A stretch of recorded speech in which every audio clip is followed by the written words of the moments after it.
Hi everyone, this is Merrisa from GAIA Africa, connecting with you on day 2 of the INC-5 here from Busan in South Korea.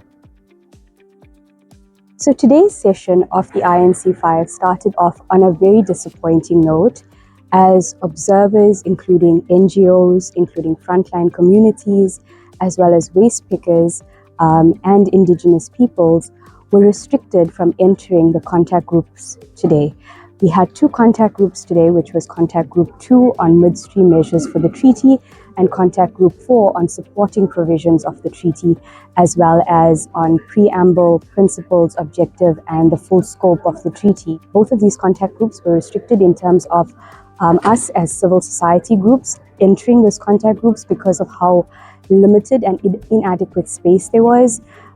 We had to stand outside in lines for hours on end this morning to try and get access on a first-come, first-served basis because of UNEP's inability to actually make provision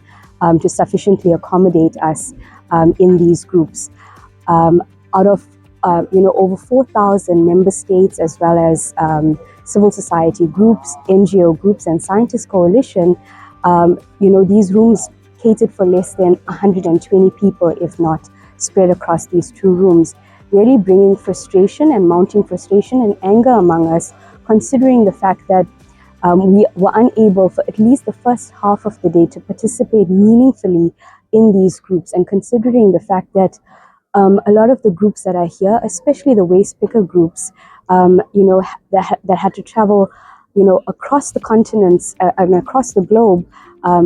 could not be part of these conversations. And it's worthy to also know that every day that they spend here, it's a loss of income to them, and yet.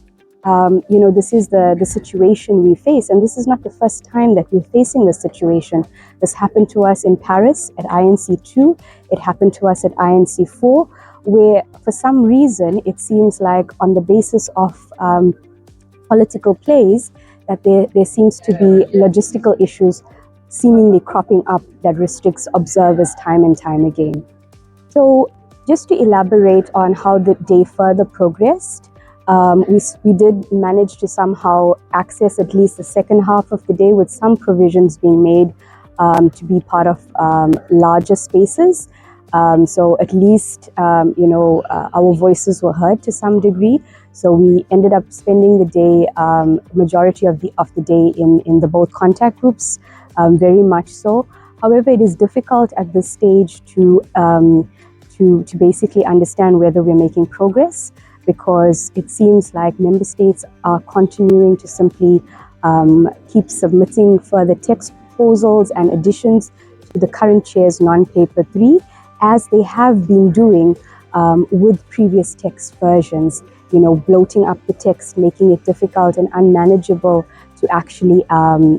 navigate. And we have only 5 days left of this negotiation, so we are quite concerned as to how the co-facilitators of each of the contact groups are actually going to try and streamline this text and to try and get some agreement